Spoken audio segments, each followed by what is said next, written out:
Let's hear this shit. You're going to dig this. You can't get too close to Michael, it's a foul. Hey.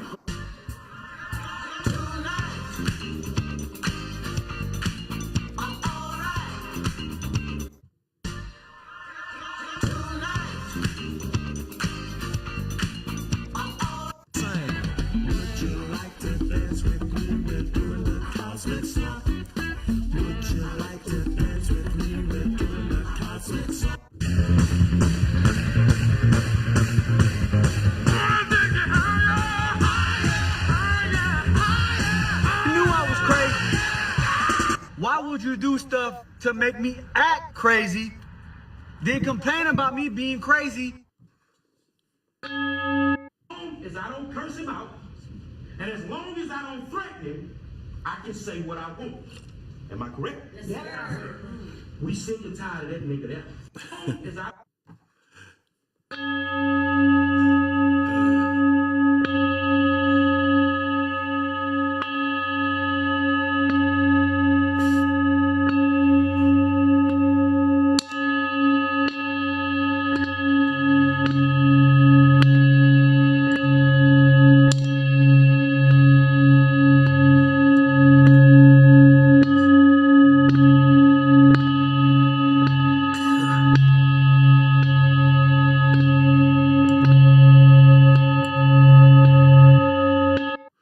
All right.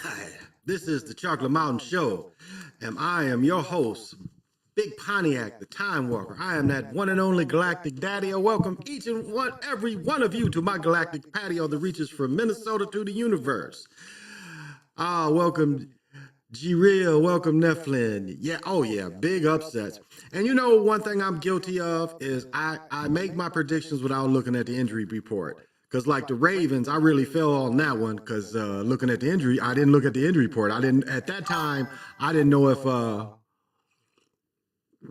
I thought that I was going to be I thought what's his name was going to play. Jackson was going to play, and he didn't end up playing, so I lost that pick. So, you know, I lost to the Rams Thursday night. I lost on the Rams. I lost on the Ravens. I lost on the Dolphins. I lost on the Giants. Eagles was some bullshit. That was really some bullshit that they lost. Give 17-3, and then you quit playing. Your offense quit sparking.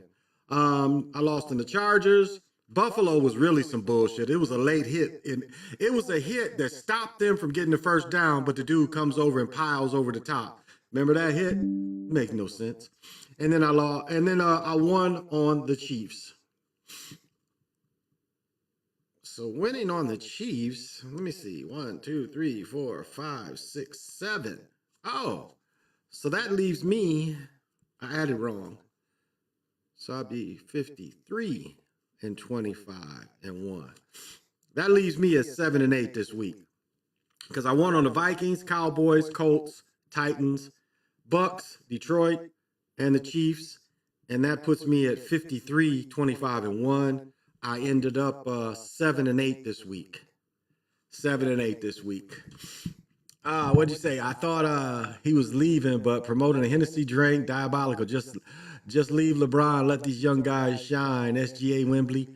Well, you know, I've talked about that many times before of why the old players hang on. They know how to do the script. I mean, and plus, you know, name, you know, it's kind of like in the movie Him, where they kind of showing you where they suck the energy out of you. And that's what they do is the longer you stay in, yes, they're paying you and everything, but yet they're draining you too. And I mean, you know, and there's nothing wrong to hoop, you know, forever, because competitively, I didn't stop playing semi-pro till... Now, when I moved here at 44, I kind of slowed down. I did. But up to that point at 44, I was still shit. I think the last full league I played in, I averaged 30-something. I was hitting 10, 11 threes every game. I was killing them. So, I mean, because to say, can I play at a high level at 44? I played at a pretty high level at 44. I still can hoop. But the biggest thing is they know how to continue the script. That's the biggest thing. It appears, you know, it takes rookies a while to learn how to pick up the script. And so that's why we see these older players hanging on so long, because they can do the script.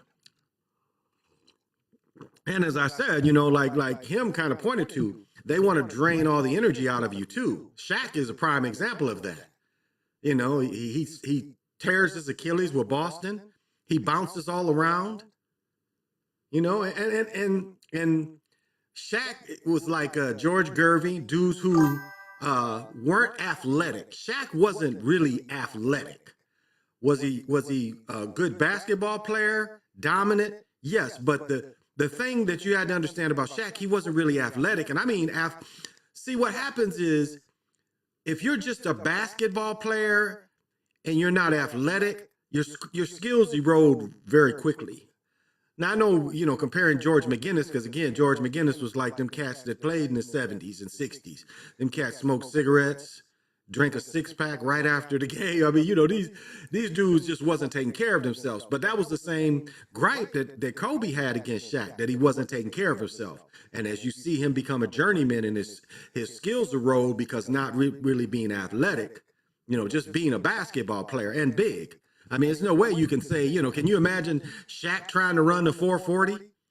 Wilt ran the 440 and I think won what was the Big 12 then? What was it? Big 8? He won the quarter and he won the 440 in I think it was Big 8 tournament back then. So Wilt was athletic. No way Shaq could do anything like that. He just didn't have the skill set. But that's why, so the league was draining him. Carmelo, same way. League was draining him. Keep you out there, bounce you all around, drain you. But again, they know the script. So like Chris Paul, And one thing we see how fake it is, Kobe had tore his Achilles, tore up his elbow or shoulder, and she still gave him the $42 million contract. Do y'all remember that? Like, it made no sense. Why not bring in more people to help your squad? Why keep this old dude around? But that's what they did. They kept the old dude around. So my record year to date is 53, 25, and 1. That's my record year to date. So I'm gonna have to correct it that I put out there. So I mean, we like one thing. Let me see, what game was it? The Bills game. The Bills game was a prime example of ways you can script it. Is because I was looking at it, and ways that you can script games is the schemes. That's not, like I mentioned before, in my college days, I can't really say the games were scripted because there wasn't a lot of money on the games. Even when I quit playing and was just around the city and seeing the gamblers and shit, wasn't a lot of money on the games. It was more of a friend betting a friend. But I often wondered why we kept running 3 deep and shit like that. Like, it made no sense. We're playing a passing team, and you relying on these linebackers to blitz the whole game. But we saw the same thing. Like that final play on the Bills game, they gave New England the first down. Remember, they doubled on the outside, and the guy on the inside, the one dude that blitzed, they threw right to that receiver. I mean, scheme can fix games as well. It's just putting people in the wrong positions. And that's what we saw a lot of times. A lot of times we saw that.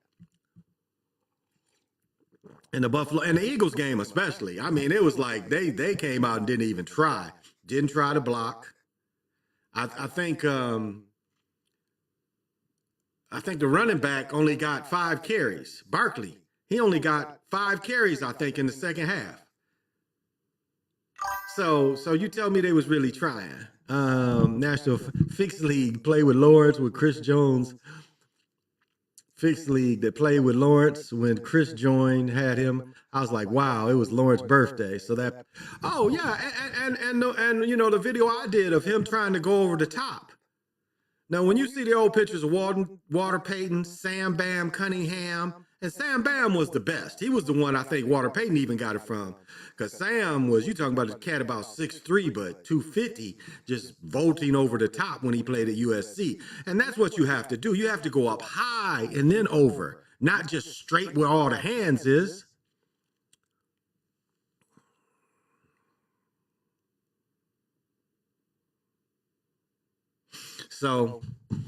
So we see how they script the game. And yeah, the dude was like what was so insulting to the public was dude falls down not once, but he falls down twice and no penetration to get him.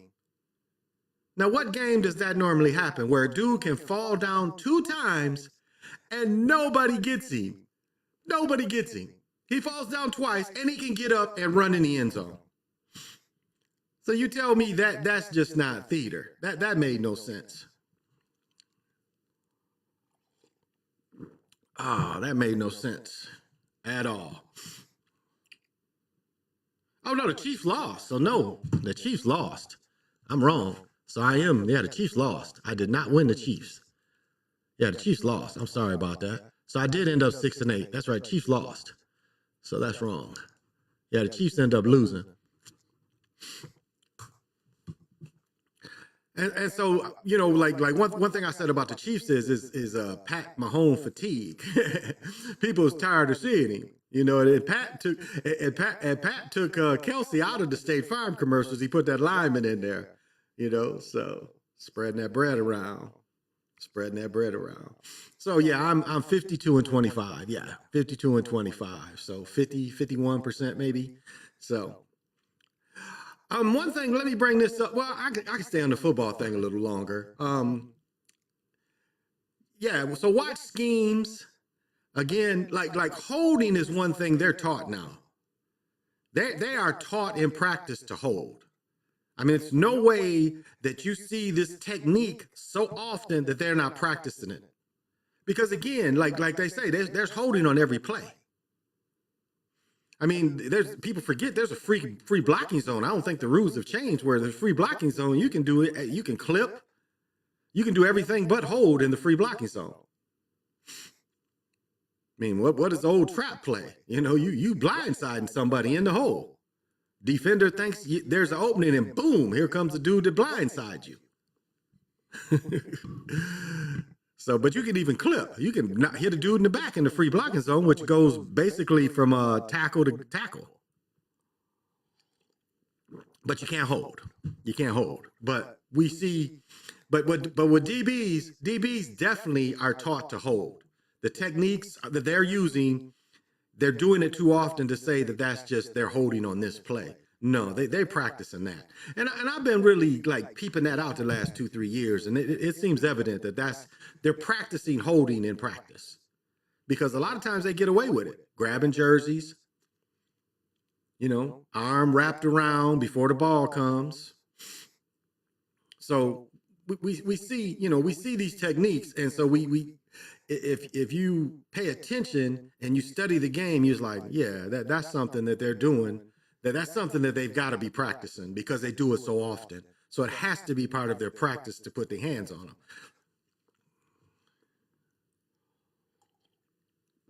Because again, holding is on almost every play. So, but let me tell you guys a trip thing that happened to me. And, you know, I can't really say I follow the Mandela effect. I think that the past can be changed. We've seen past events being changed. I don't know if necessarily it's a Mandela effect, but, oh, okay, I wasn't even plugged in. I was wondering why I wasn't really hearing myself. Okay, that sounds better. So my son is 36. I think the first time I took him to the Mall of America, he might have been 2. So I think the Mall of America opened, well, let's see. What year did the Mall of America open? 1982. All right. 1982. I've been going there since then. It was called Camp Snoopy. I know pretty much, like it's always new stores and stuff, but I pretty much know them all by heart. Like I can if you ask me where such and such at, or if you in a certain parking lot, I can kind of tell you how to get there because it's a big giant place. I mean, each floor is like a mile. To go around each floor is like a mile. Why is this doing that shit? All right, so you walk around all 3 rings, you done did 3 miles. So I pretty much park in the same place every time I go. Pretty much every time I go, I park in the same place. I park right outside of Macy's, which would be northeast, right? Let me see. North. Yeah, on the north side. Yeah, I'd be the north side of the mall. Let me get it right. Yeah, north side. So it's the north parking lot. And you know, I have handicap parking, so there's I think 4 or 5 handicap parking spots. So there's always a spot to park. Pretty much all. Maybe if I go Saturday, it might be full or something like that. But and plus it's a bathroom there, so you know I can go and it's a bathroom, use the bathroom, coming and going. And so I go to the Mall of America 3 to 4 times a month, if not more, depending on you know what's going on. But 3 to 4 times a month minimum. At least 4 times. You know, I go to the outlet, it's a little closer. I go to the outlet more often. But I go, you know, 3 or 4 times a month, and this is year round. You know, and this is my 19th year of living here. You know, I've been coming here since '86. So I went to the mall in '82. So my son must have been 3 when we took him. He was still in the stroller though, because yeah, we wasn't carrying his big ass. Made the mistake of carrying his ass in D.C., going from the Lincoln Monument to the Washington Monument when he's about 1. He could walk, but he couldn't walk that far. That joker was huge. So he should have been carrying me, but anyway. But so I'm very familiar with all the stores. Now the way you got to think about each floor is you got to look at it as like 4 blocks. So like when you go down the hallway, it's like that's a block. You understand? So there's a block here, block here, block here, block here. They're like blocks. It's like you walk down a block of stores, if you can dig it. All right? You're walking down a block of stores. All right? Now, my wife and I, when we went there, we were looking. Yeah, we were looking for the Apple Store. Now, normally the Apple Store is on the other side of the mall of where I come in. It would be more on the east side of where I come in. So we come in, and my wife. And this is what's interesting. This is what's interesting when you're talking about characters. You know, are what do they call non players? That's what some people actually are. Because we ask, you know, we's like, where's the Apple Store? Because it was like, it's like two blocks you can go down instead of like having to walk 3 blocks to get to it. You only want to walk a block. Normally, you want to walk closest as you can. So it's like, do I take this block or do I take this block? Because one way you take this block, it would take you about 3 blocks to get to the Apple Store, technically.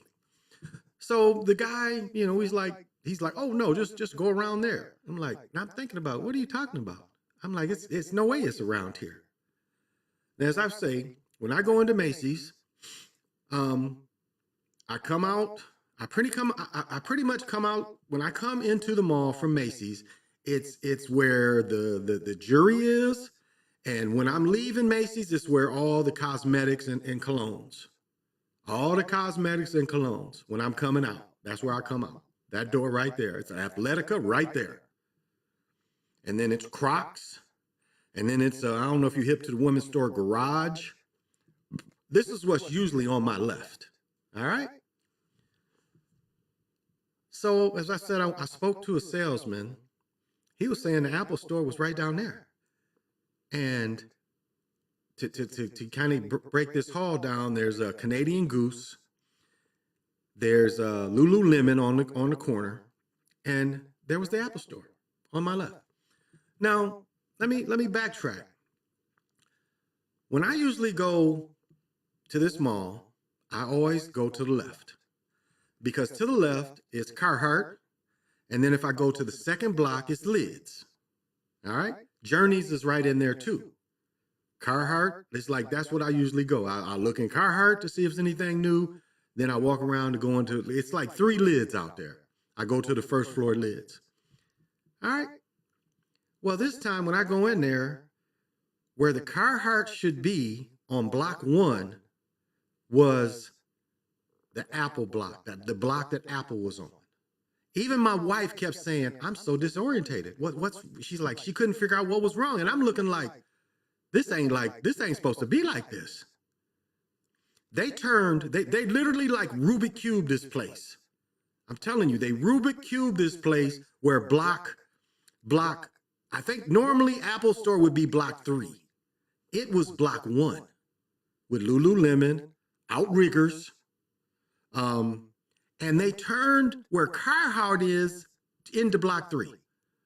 Like we, you know, I didn't play pickleball yesterday, so like I was like, this is wrong. This is so wrong. And I told my wife, well, let's find Carhartt. Carhartt, which is normally on block 1, wasn't only on block 1, it was on block 3.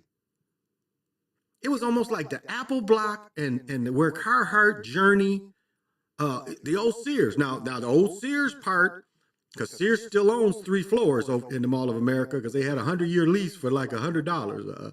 It was $100 a year. So they pretty much own that motherfucker for 100 years. It changed. It changed.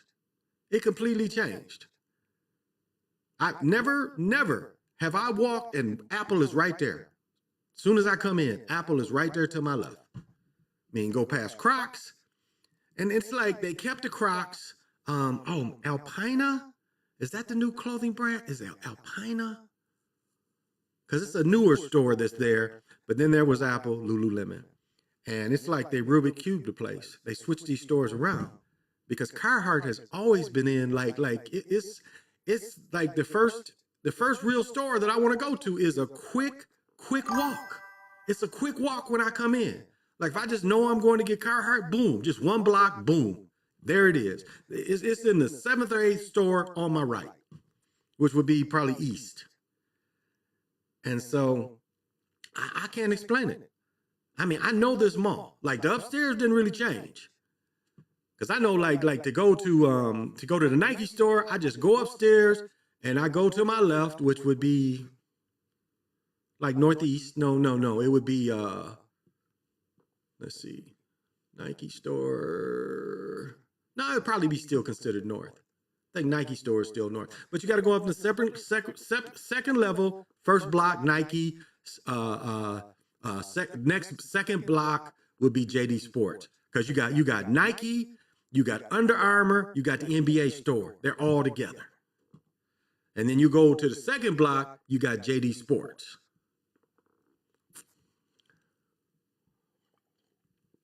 I keep track of time because I got a chiropractor appointment. I couldn't go yesterday. I went to the dentist and I had to get a filling. And so I knew I wasn't. I was like, and actually I got out of the dentist maybe 5 minutes late because it takes me about 10, 15 minutes to go to my chiropractor, probably 15. So yeah, that is like, I'm still trying to get my head around it. Because again, I'm not bringing this to you out of being irrational. I'm just saying, I was just kind of like, walking through this, looking at this place and like, how is this right here? Because normally when I go to Apple store, I don't walk like, I think almost 3 blocks to get to it. Yeah. Or maybe it's in the first, second. Yeah, maybe it's the 3rd block. So I've walked quite a ways. Again, usually to get to it, it's like, it's a good almost half mile. Now they put the Carhartt about a half mile away. So that was my journey. I'm not going to go on too long today because it is the full moon tonight. And those of you that want the vibrations, I'll come and bring out the singing bowls, the tuna forks, and bring my friend out. The video we recorded back in, let me see, 18, 19. She does a pretty good, if you want to meditate, her voice is really smooth and soothing. And if you're into that kind of thing, it's the Sinbad Shazam, and then it said the Shazam movie didn't exist. That's a strange one too. Oh, here's one. The Warriors movie. You look up now, they say that Warriors movie came out in 1978. And I clearly remember hearing about that movie, because one thing I used to do, when we used to get newspapers, I remember that the newspapers, would have a movie section. And my memory shows that the Warriors came out like around the same time as MASH. Trying to think of another movie came out around there. But I remember dudes telling me about the Warrior movies way before 78. telling me about the Warriors, and it was way before 78. Now you look it up, they say that movie came out in 78. But I remember being in third, fourth grade and dudes in junior high telling me about the movie. And I saw it. I saw it before 78. I'm pretty sure I saw the movie before 78. I didn't see it as a boy because I couldn't go to it at the time. But I saw it before I went to college. My first freshman year was 79, 80. And now they're saying that movie came out in 78. So, so we see things, our mind blowing sometimes, or maybe just, but I mean, they can change the past. There's no doubt about that. They can change. And see, that gets into, why I changed from a time walker, from a time lord to a time walker, because a time walker didn't come from the beginning. He is a creation that comes after time is moving. That's what a time lord is. He time is moving, boom, we need a time lord to kind of go up and down the line. Where a time walker comes in on light.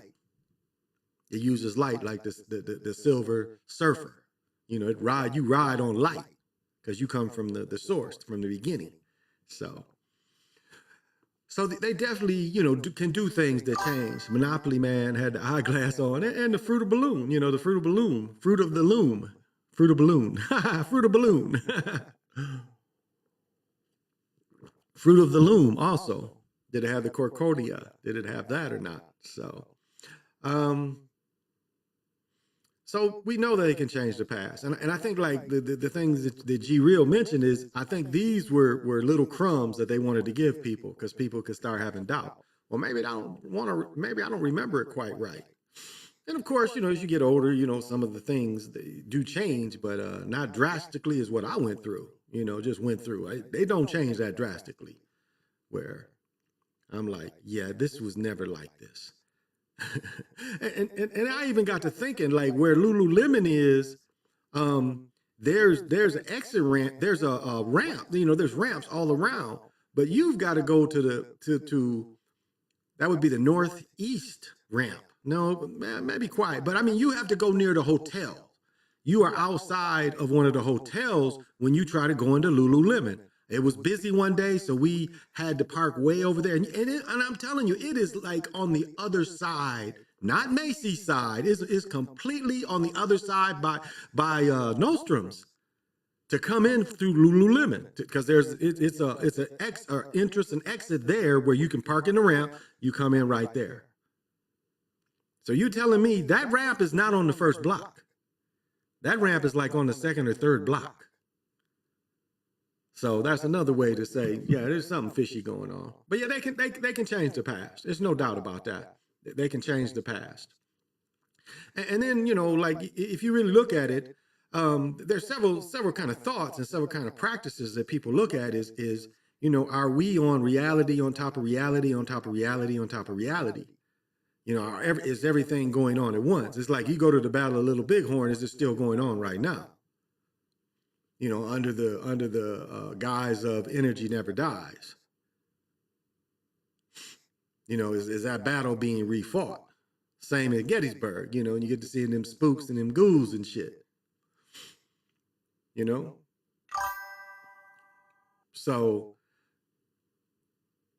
So if that's the case, that again, a Time Lord could manipulate all that. If it is, continuously being played out. Because that's what the tape is, rewind. But it does not appear like time is actually a ribbon that can be forward and backwards. But definitely, the past can be breached. It definitely can be breached because I breached it before. I should show this picture. I got to download it, but it's a picture of my mother and it's funny, my mother is pregnant with my brother and my aunt is pregnant with my cousin, and they're walking down my uncle's driveway. And I've said this before, if you've watched me for a while, that is one place I had a portal to go back in time. And when I went through it, just looking, I'm like, damn, this is Uncle Calvin's driveway, because he had never had it paved. And I remember coming through there and then looking at the houses I'm like, shit, this house been tore down. How is this house standing? That's what I'm thinking. I'm looking at this house because it's Daryl's old house. And I'm looking where Daryl lived. And I'm like, this house ain't here. What is that house doing there? That house been tore down. But the house was there, you know. So if I can breach it, there's other people that can definitely breach it as well. And you know, that bullshit to say, you know, that movie where you stepped on a butterfly and then Hitler's in control of everything, you know, that is that it ain't like that. You can go back and you can stop your grandfather marrying your grandmother, but this thing will correct itself. And it will correct itself in a way where what you think it stopped, it would adjust. It would adjust to what you've done. Like what is the movie out now where you know it's out to kill everybody, you know, it's like this they got the demons where the demon make chain reactions. It's like chain reactions kill everybody. And it's almost like that. It's almost like you go back in time, you create a chain reaction that's going to counter whatever you're trying to do. So it's prepared for you. I mean, yes, it's gonna like you know, little things like could you win games and stuff? Some instances it'll change the games. You go back in time and you want to bet and stuff, like Back to the Future, it will change. It will change. And then if you went back and looked, it's like, oh, okay, that was the score. Final Destination, right.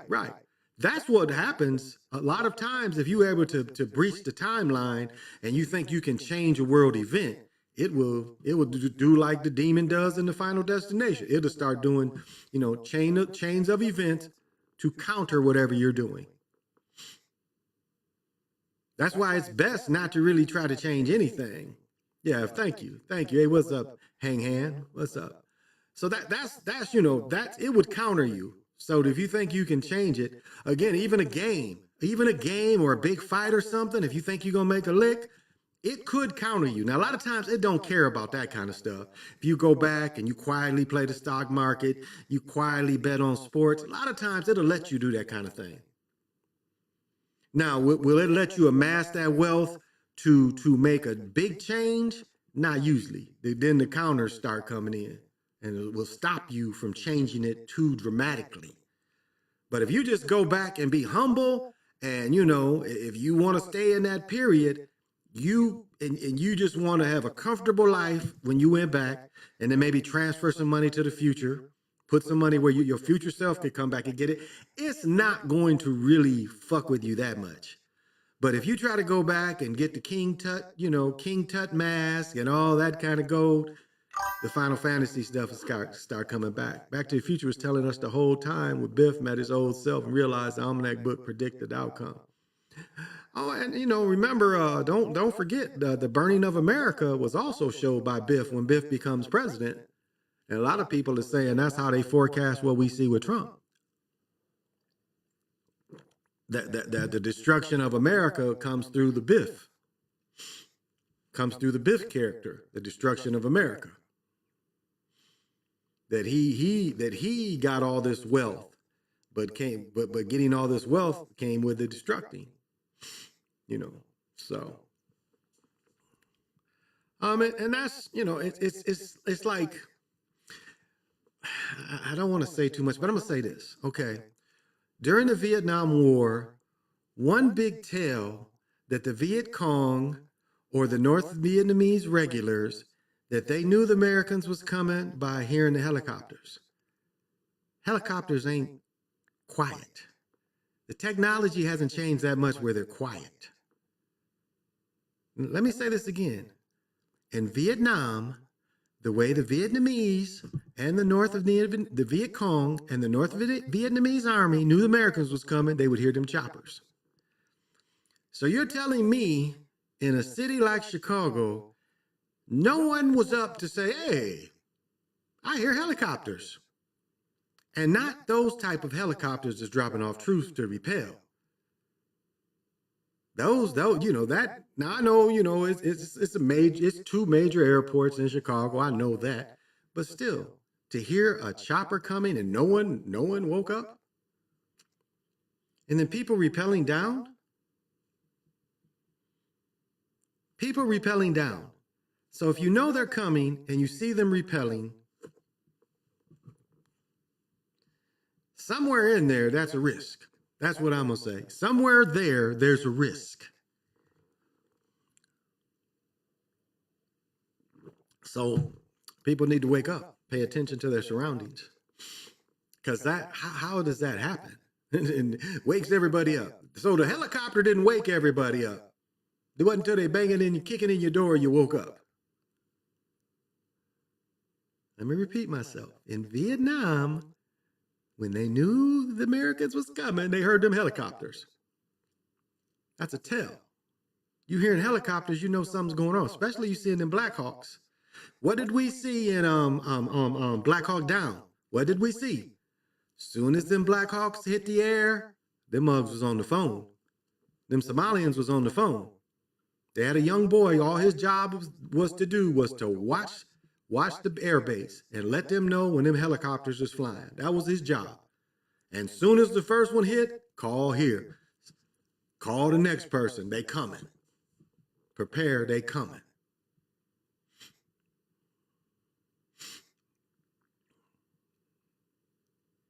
Whew. This is some good coffee. I've ground up my own coffee beans. I got about another 10 minutes. So I'm just saying that's a tell. You see that kind of thing, or you hear that kind of thing, that's a tell to me. So I'm gonna leave that as that. There's a vulnerability there of repelling. That's definitely, people repelling is definitely vulnerable. Remember in Black Hawk Down, the dude fell. They was taking shots. And again, what was they shooting? RPGs and AKs. Remember in Black Hawk Down, all they was shooting at them with was with RPGs and AKs. And they was shooting the shit out them choppers. Remember the one dude fell down because they was taking fire? He fell. He died from his injuries because he fell out the helicopter. People repelling, they're vulnerable. So now, are we a state of war? That's what the man declared. He said he called the melanated people the enemy within. When we have to look at the rhetoric, what was the rhetoric of Richard Nixon? He said the drug on war was really the war on drugs was really the war on melanated people. And then we see with what Reagan did. Reagan brought in all the cocaine, invented crack on UCLA's campus, and then took it to the melanated people. Okay. Trump and Charlie Kirk situation. Yeah, that movie Snake Eyes. Yeah, people been showing that.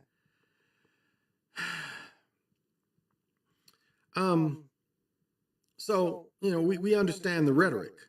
Like when Nixon declared the war on drugs, people didn't understand it was a war on the melanated people. And that the long-term thing was them bringing in the drugs, which they always have done, which they've always done. I mean, the American government has been dealing in the heroin business since the turn of the century, the 1900s. Since the 1900s. And what did they tell you in American Gangster? That the New York cops stole the French Connection heroin and they started peddling it. And I've told you the story of a small town in Michigan where 22 keys just end up missing. I mean, 22 keys is a couple duffel bags. It's so it's not an easy thing to sneak people in there, take 2 duffel bags worth of cocaine, 22 keys. And I guess if you had I don't know if 22 keys would even fit in one hockey duffel bag. I mean, it's going to be a pretty big bag that you're trying to take out of there. And you're trying to be, a sleuth. So it's an inside job. Definitely an inside job. And so, what did he say in New Jack City? Uzis ain't made here. Cocaine ain't made here. It's brought here. It wasn't taken down. I mean, Oliver North got slapped on the hand. That was it. Nothing else really done to him. And Reagan, who was over all of it, they want to make him a hero. This is a conservative hero. And let's look at it. Reagan was the one again that said it was okay to be racist again. And I've said in my life, the best time in my life was when Jimmy Carter was president. Far as the Americans getting along, it was Jimmy Carter's. Because Because you got to understand, even in the early 70s, you know, when the forced busing came, it was riots in all the schools. The junior highs and the high schools was rioting. 68, well, I think 66 on, as they was pushing for integration, it was rioted. The schools, can you imagine going to school and everybody in the school fighting each other? And this went on well into the 70s. And my ex-father-in-law graduated in 66, and he talking about the rioting then. And I definitely, and going into the 70s in Kalamazoo, it was definitely riots when I was a little boy. Not just the war riots. I remember the war riots too, where the students, you know, stood up against the government and the college students. That's why, you know, I think Kent State was a hoax to frighten the rest of the students. If you students don't quit protesting, we'll shoot you. Then that appeared like a psyop. You know, act like we shoot some people, and then the students will quit protesting, because that's what they do. That like the propaganda they're doing now. Let's start walking soldiers through these streets now. Let's put a small platoon and just let them walk around so people get used to it. Propaganda, intimidation.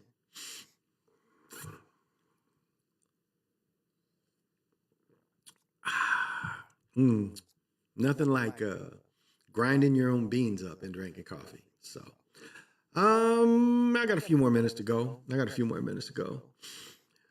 But I mean, we you know, one thing that we always know that they want to do, and you can go back into what was it called, The Twilight Zone, and they showed where dude said you need a martyr. And that's what they've always done. I mean, you know, right now we living in the times that Dr. Wesleyan said, European genetic survival. European genetic survival. You know, they are trying to live out the end of the Bible.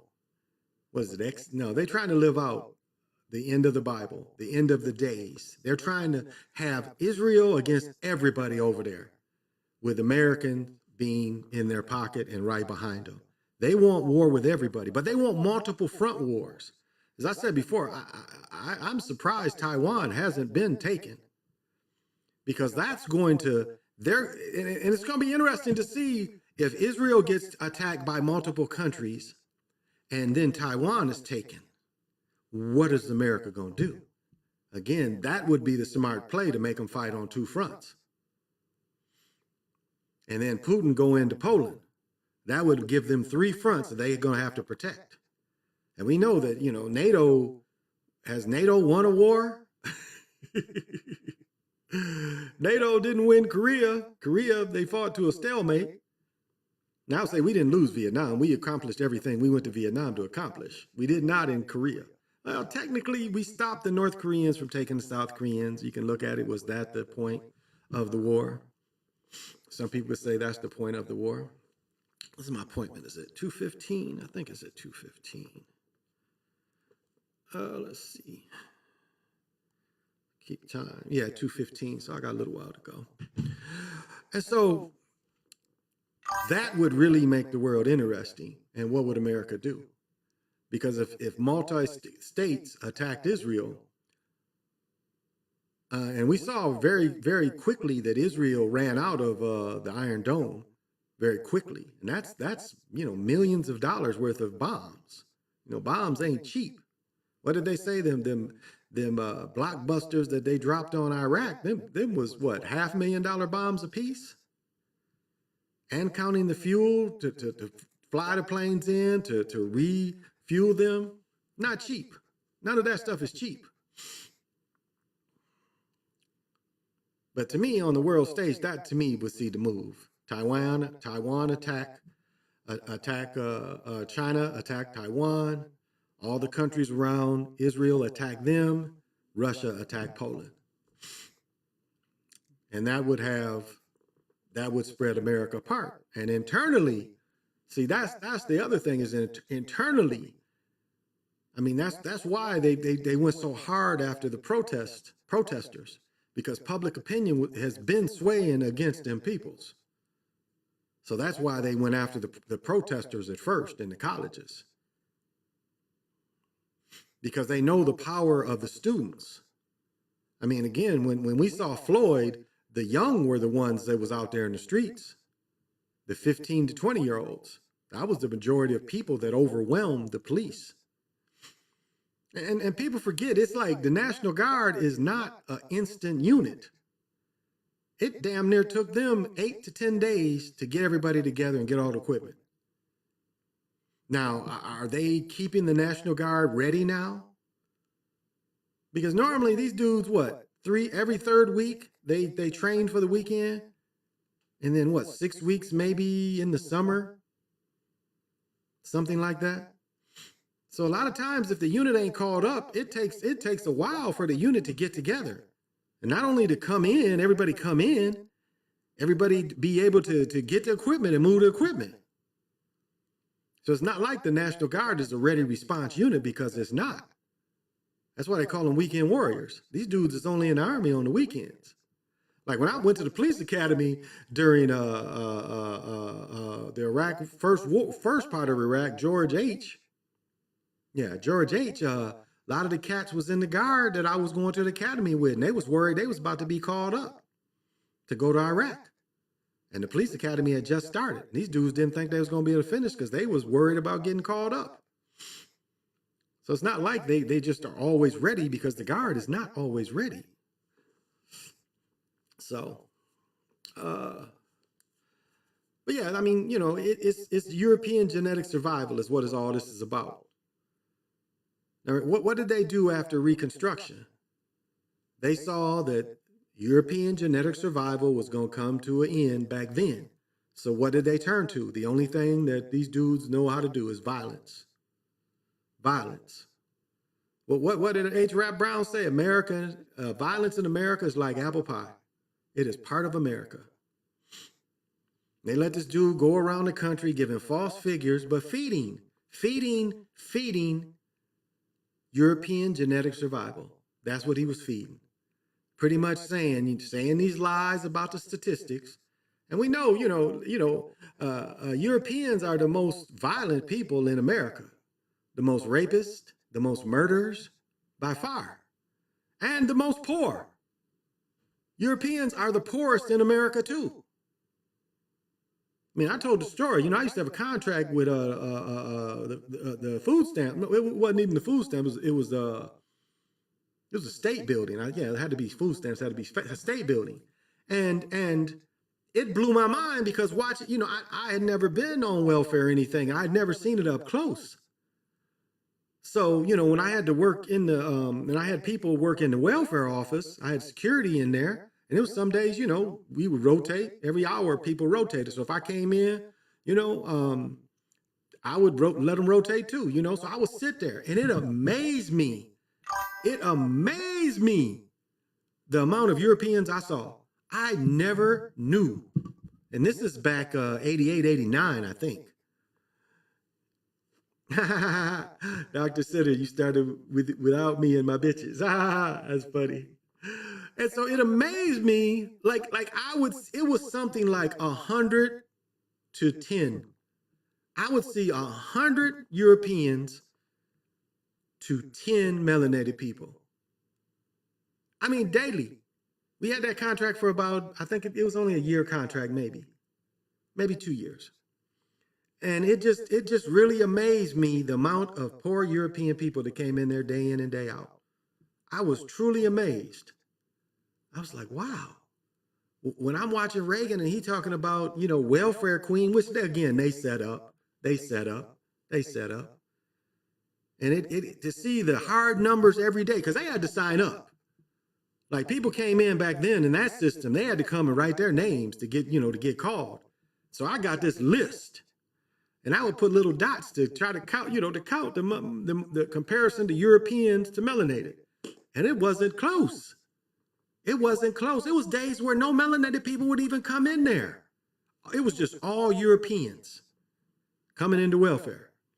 And those of you, like Lorenzo down in Mississippi, there's, and you've been through West Virginia. I mean, there are some poor Europeans, and the majority of Europeans are poor. But yet, what did Lyndon Johnson say? Give them somebody to look down on, they'll just take it out of your pocket. The Dying of Whiteness is a book, and it talks exactly about what's going on now. You will vote against your good. Because you can identify, and that's what they played on. You can identify with a millionaire. And it's funny what melanated people did. Remember, in the 90s, Trump was on every rap video. Being like Trump, this like Trump, that like Trump. Because again, they wanted to identify with a so-called millionaire, billionaire. And Europeans, poor Europeans are the same way. They want to identify with this richer class. And that goes back to Bacon's rebellion. We just put you under white and we all. But we broke the white spell. Them motherfuckers ain't white, they Europeans. Now, you can say European Americans, but really just Europeans. Europeans that helped colonize America. That's what they are. They are the one that came on the ships by the hundreds of thousands. I mean, like, you know, I've talked about this before. Like, the way they got Europeans on the West Coast was to say it was gold. How many people do you really think got rich at gold? And we know them people got rich from selling pans, shovels, blue jeans, following these people that's chasing a dream, but that's what they went. That's what they did. They lied. You know, not saying it wasn't gold, but how many people do you really think got rich off gold? Do you think the hundreds of thousands of people that went out to California during the gold rush, the 1848, 1840s, that they all of them got rich? That wasn't the plan. The plan wasn't for them to get rich. The plan was to put them out there so you had Europeans out there on the West Coast because there wasn't enough to dominate. And that's what they've counted on with the violence. You never saw clashes where it was like, you look at every massacre, it was never a clashes of equals. It was always some advantage that the Europeans had. When they go lynch a person, they would take 100 people to 200 people sometime because they knew, you know, they took multiple numbers. The lynching we had in Duluth, I mean, tens of thousands of people tore down a police building, a brick building. They tore the cells down brick by brick to get to the 3 men. Brick by brick, tore down the first cell. Brick by brick, tore down the second cell. Brick by brick. These are tens of thousands of people. Thousands, I'll just say thousands. To just murder 3 men. And again, these Scandinavians, you know, you have to look at where did their hate come from of melanated people? Why would Scandinavians hate melanated people that really didn't have any dealings with melanated people other than the locals? And they never can say, well, all the crime is coming, you know, all the crime is coming from where these few melanated people live. It's never that. But so we're facing the times what Dr. Wesling said, European genetic survival. That's what this is all about. That's why they're trying to get all the melanated Mexican folks, South Americans. That's the problem. They're outnumbered. If you really look, if you add South America, you add here, they're far outnumbered. That's their problems. That's why they keep South America in shit. They don't want to build that area up. They want them fighting all the time. They don't want to organize, and that's what they fear. That's what they're fearing in Africa right now, is an organized Africa, which Gaddafi tried to do. You know, Gaddafi bought all these airplanes, and all of a sudden Clinton says it's a no-fly zone. Isn't that funny? When it's talking about a melanated country, he can't use his planes, and NATO will shoot down any plane that you take off. But you let the people on the streets come murder the government and take over the government, which really wasn't the people's wish. You sent spooks in there. You sent people in there and you started paying them people to take him over. It wasn't organic. And they want to do the same thing. France is panicking because look at the natural resources of France. They ain't shit without what they did to Africa, their hand in Africa. They ain't shit. France is falling apart. They have really no natural resources in France to stabilize that country. They depend on Africa. And we know France is a weak country. And they're definitely dependent on NATO and the United States to help France to go back in them countries in Africa and put their asses out. Because the people are starving. The people do not have any natural resources. And you hitting bread at them. And France, again, France has always been conquered. And Nazis conquered them. So, no real fighters. China told these mugs that we got a bomb, that there's nothing can shoot it down. We can hit any point of the world.